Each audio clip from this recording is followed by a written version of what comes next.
Француз архитекторы Поль Гурдені Алматы қаласының тарихи орталығымен не байланыстырады? Неліктен Жаркенттегі мешіт Қытай сәулетшісі Хон Пекенің біздің күнге дейін сақталған жалғыз туындысы? Уәлихановтардың Сырымбет үй жайы қайда орналасқан? Ұмыт болған есімдер мен белгісіз деректер. Қазіргі тарих пен ұлттың бет бейнесі. Осының барлығы сәулет өнері бағдарламасында.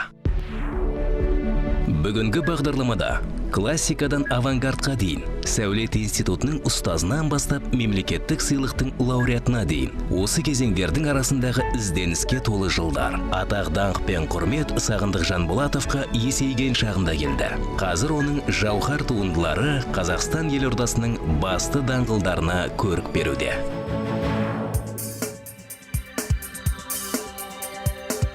Есіл өзенінің оң жағалауы. Бұрын бұл жерде ескі кен орны болған. Оның маңында саяжайлар бар болатын. Алайда мұнда Қазақстан астанасы көшірілгеннен кейін бәрі өзгерді. Елорда күн санап өсіп, жарқыраған жас қаланың шекарасы кеңей түсті. Сөйтіп бұл жерде тағы бір келешегі жарқын аудан бой көтерді. Қазір бұл жер саяхатшылар жиі келетін орынға айналған.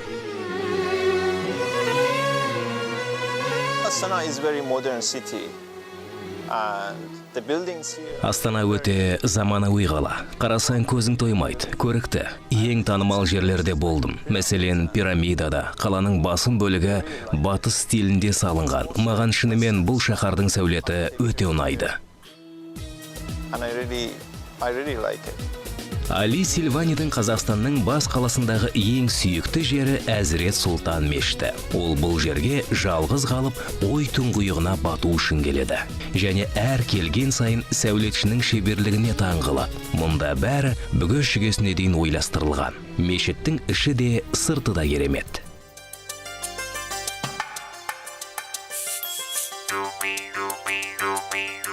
Әзірет Сұлтан орталық Азиядағы ең ірі мешіт. Ол 11 гектар аумақты алып жатыр. 5000 адам сиятында етіп салынған мешіттің ауданы 18000 шаршы метрге жуықтайды. Бас күмбездің биіктігі 51, диаметрі 28 метр. Мұнараларының әр қайсының биіктігі 77 метр. Ол расында да керемет. Иранда да мешіттер көп, бірақ бізде осындай әдемі құрылысты салалатын сәулетшілер бар деп айта алмаймын. Бұл жерге келсем, балалық шағыма оралғандай боламын. Өйткені мен мешітті көп елде өстім. Есейдім, бұл сәулетті көрген сайын алаңсыз балғын шағым есіме түсіп, бақытты екенімді сезінемін.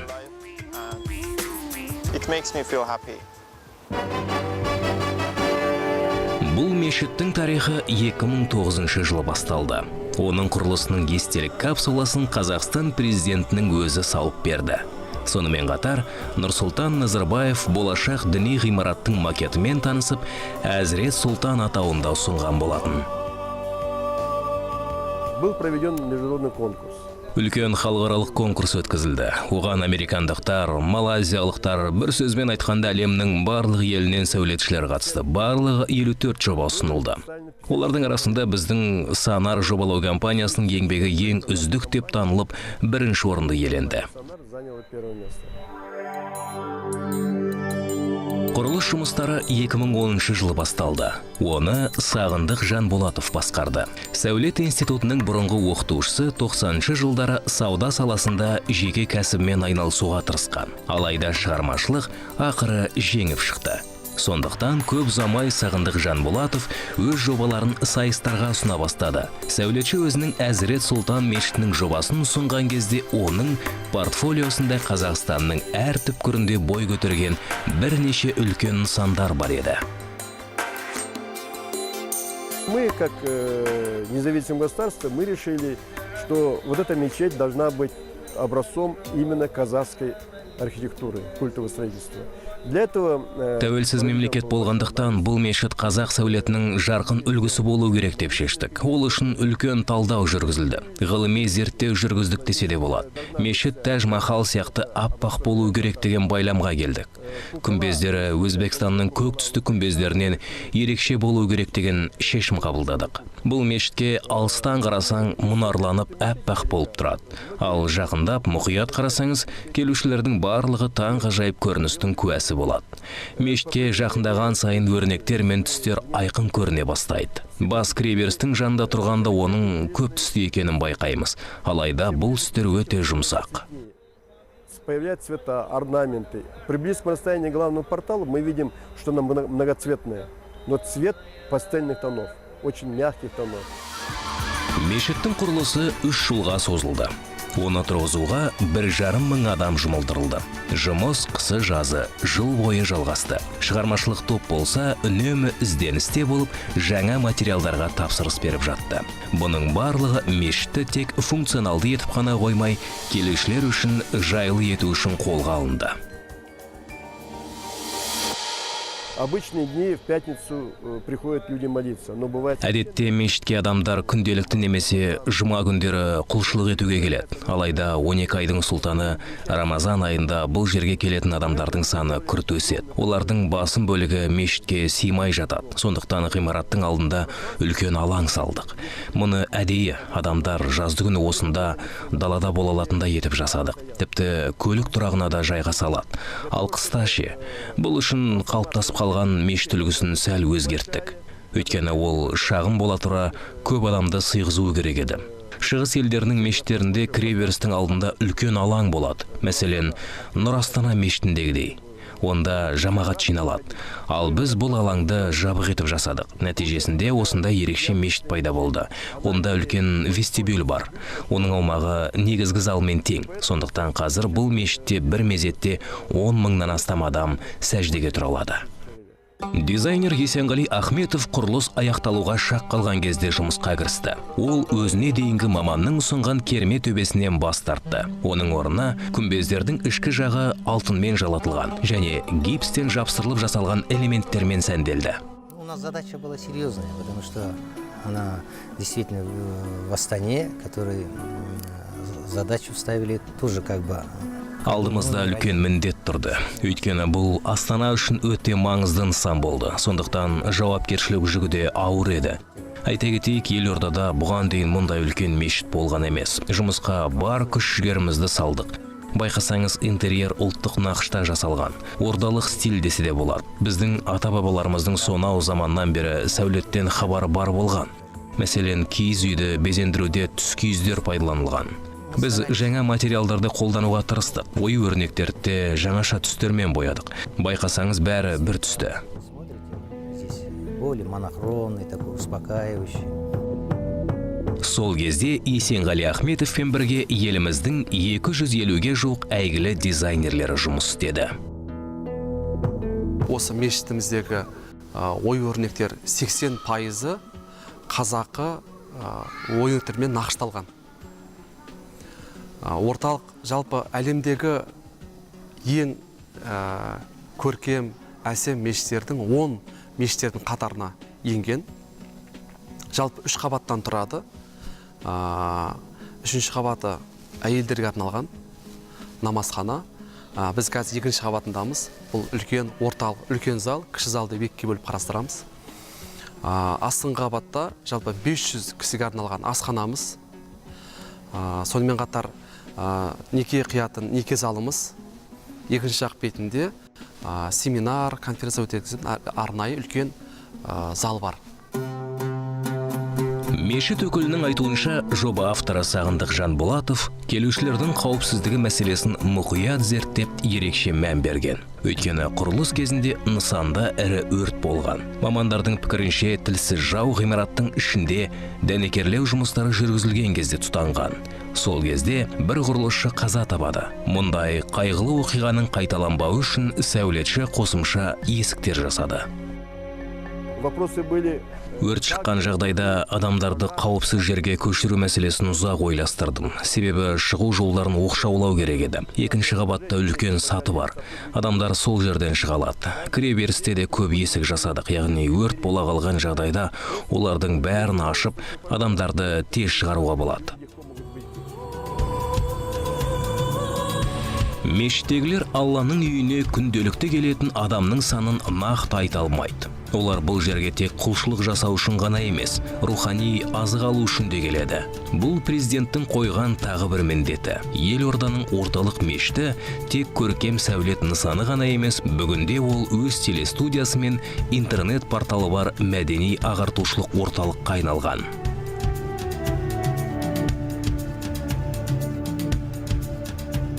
Жалпы 3-ші қабатта имамдардың бөлмесі, арнайы сабақ өтетін бөлмелер, аудиториялар бар.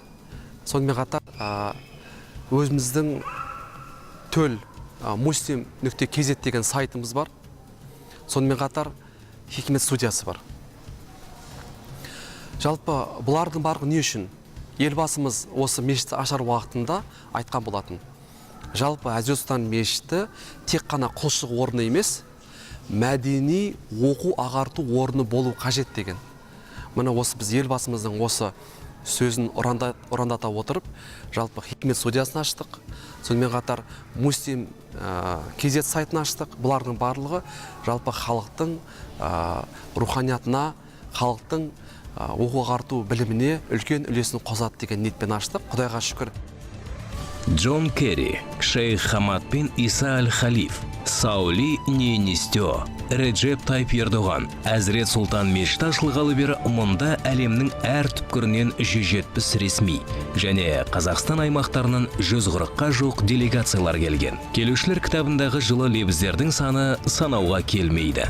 Сәулетші еңбегіне деген ең жоғарғы баға осы болса керек. Бірақ Сағындық Жанболатовтың арқаны кеңге салып демалуға уақыты жоқ.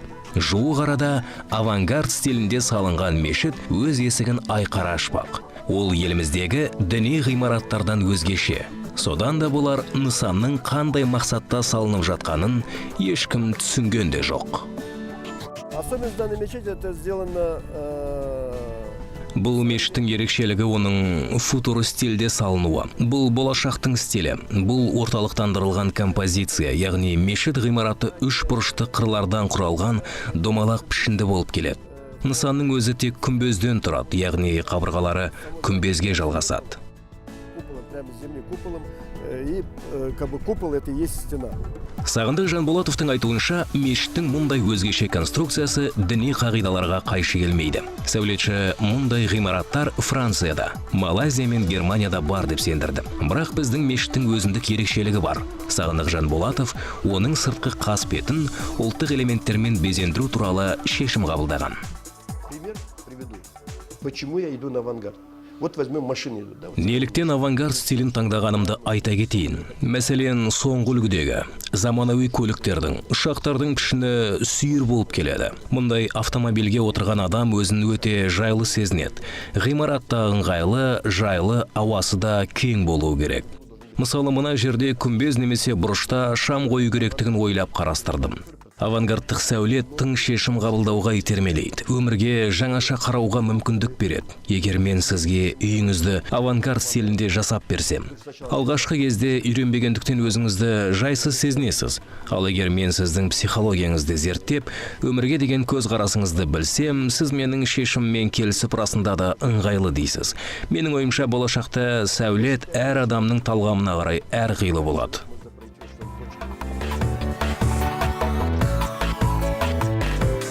Я его знаю, все время поражаюсь его энергичности, неиссякаемости фантазии. Мен онымен танысқан кезден бастап оның жігерлігіне, сарқылмайтын қиялына тәнтімін. Оның бойы идеяға тұнып тұрғандай. Бума-бума ойлардың ішінен өзіне қажетсін суырып алып белгілі бір жобада пайдаланатындай болып елестейді. Айта кетерлігі, оның идеялары заман талабына сай, тіпті Сағындық Смайылұлы болашаққа бағдар жасайды деп айтар едім. Бұл біздің салада ең маңызды қасиет. На опережение немножко смотрит. И как бы это преимущество в нашей сфере. Әріптестері Жанболатовтың жаңа жобаға жан тәнімен кірісіп кеткенін қызығушылықпен бақылайтынын жасырмайды. Бір нәрсені есептеп, сәйкестендіріп жатқан сәулетші бір кезде археологиялық қазу жұмыстарына аттанып кетуі де әбден мүмкін. Өйткені оның ойынша тарихсыз болашақ жоқ. В советский советский период. Кеңестік кезде мен тарихи мұраларды зерттедім. Үйімде үлкен кітапхана бар. Бір жобаны қолға алғанда ежелгі сәулеттен шабыттанамын. Оқыған, тоқығанымды еске түсірем. Алайда толығымен көшіріп алмаймын. Мен заманауи сәулет құрылыстарын жобалаймын. Ал болашақтың негізі футуристикалық сәулетте. Будущее за футуристической архитектурой.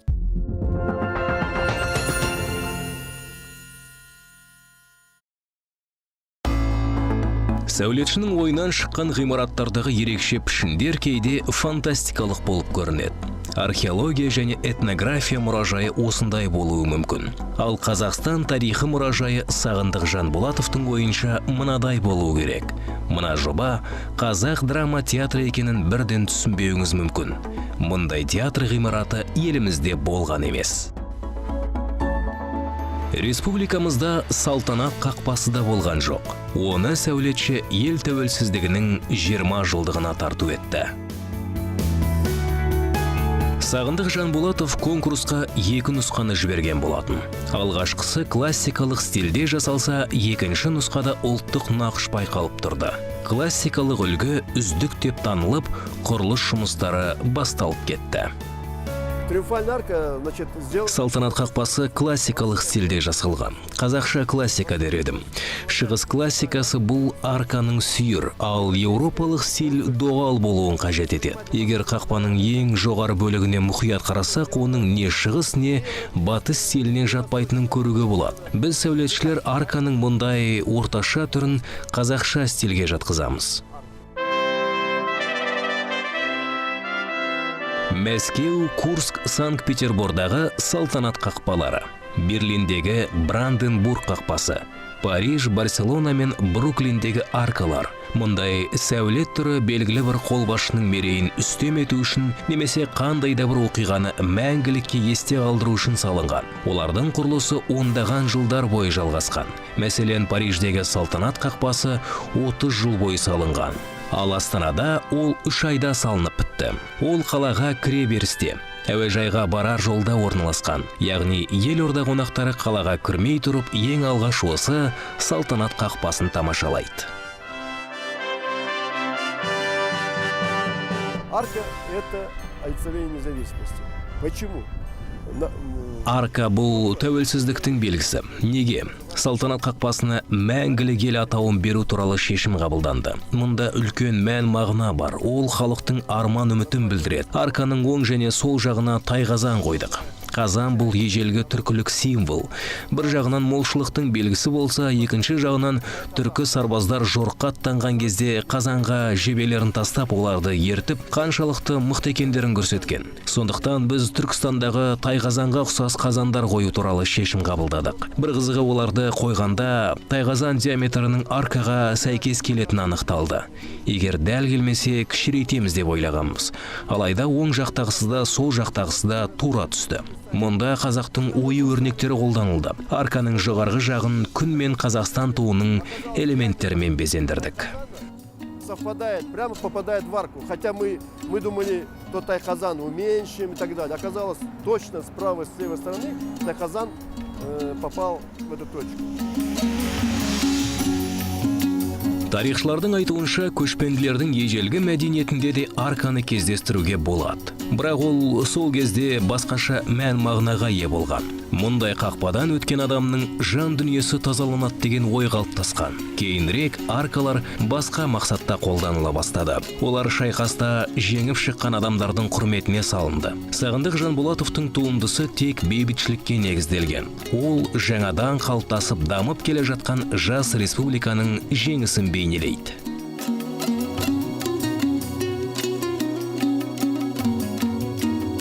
Если в древности их создавали себя возвеличить, оставить след в истории, показать, какие достижения есть, то и, наверное, и сейчас несет такую смысловую нагрузку, чтобы... Егер бұрынғы заманда аркалар тарихта ізін қалдырып, жетістіктерін паш ету мақсатымен салынса, қазір ол басқаша мәнге ие. Көптеген тарихи оқиғаларды көзімен көрмеген келешек ұрпаққа ой салу үшін жасалған.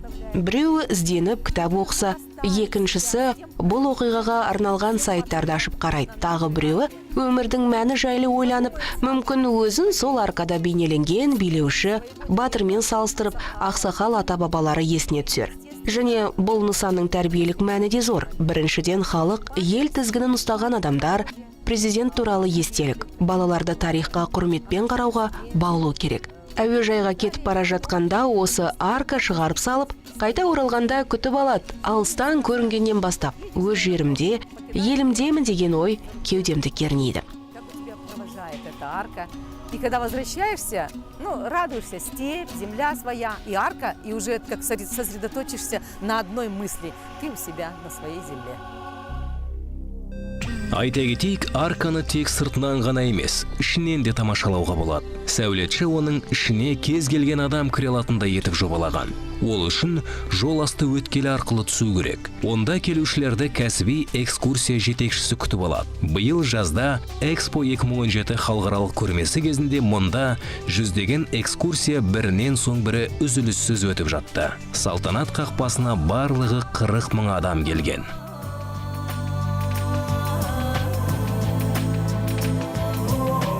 Наша арка, значит, имеет высоту 20 метров, ширина 18 метров и построена на... Біздің арканың биіктігі 20, ал ені 18 метр. Ол алтын қима қағидасымен 3 ай 3 күнде салынды. Бұл принциппен салынған нысан адамның еңсесін баспайды.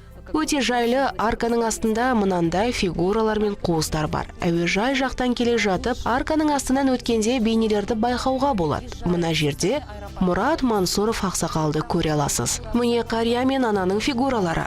Ақсақал ер мен әйелдің ин мен янды білдіреді. Сонымен қатар сапарға шыққанда немесе алыс жол жүріп келгенде бабаларымыз бен аналарымыздың бата беру дәстүрін сипаттайды. Ал мына жерде шаңырақ пішіні анық көрінеді. Ол біздің қонақжай елімізге қош келдіңіз деген ұғымды сыйғызып тұр.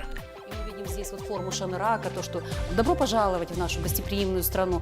И вот мы получаем такое благословение, въезжая сюда. Экскурсиядан кейін келушілер бақылау алаңына шығып, қаланың үстінен қарауға мүмкіндік алады. Мұнда әдемі ғимараттар мен жаңа тұрғын үй кешендері алақандағыдай көрінеді. Олардың кейбірінің құрылысына осы нысанның авторы да атсалысқан.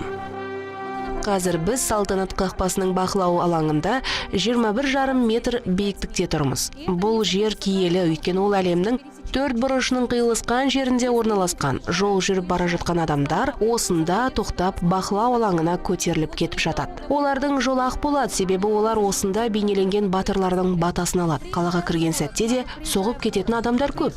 Мұнда арман тілектеріңізді айтсаңыз, олардың бәрі орындалады. Жобалар, сызбалар мен жаңа шығармашылық ізденістер. Мемлекеттік сыйлықтың лауреаты Сағындық Жанболатов қазір бірнеше жобаны қатар жасап жатыр. Сәулетшіге алғашқы жобаларын жасауға оның ұлы көмектескен. Шыңғыстың мамандығы заңгер. Қазір ол мемлекеттік қызметке ауысқан әкесінің компаниясын басқарып отыр. Күні кешеге дейін Сағындық Жанболатов елорданың сәулет және қала құрылысы басқармасының бас дизайнері қызметін атқарған болатын. В первую очередь я смотрю на объекты, так сказать, просто... Әрине, бұл ғимараттарға кәсіби тұрғыдан қарасам, өз ісінің мамандарынан құралған топтың қолынан шыққан туынды екенін сезінем. Бұл жұмыстарға әкемнің басшылық еткенін сезуде бір бақыт. Кеудемді мақтаныш кернейді. Әкемнің қолтаңбасы қалған нысандарға барғанда бұл үлкен еңбектің жемісі екенін түсінемін. Сәулетшінің немере қыздары да одан тәлім алуды армандайды. Сағындық Жанболатовтың өзі Тасмин есімді немересінен көп үміт күтетінін жасырмады. Бос уақытында жеткіншек дизайн мектебінен дәріс алады. Болашақта ол атасының жолын қууы әбден мүмкін. Мен бала күнімнен суретші болуды армандадым. Мәселен, кітаптарға иллюстрация салып, немесе киім тігуді ойлап жүрмін. Өйткені маған шығармашылықпен айналысқан өте ұнайды.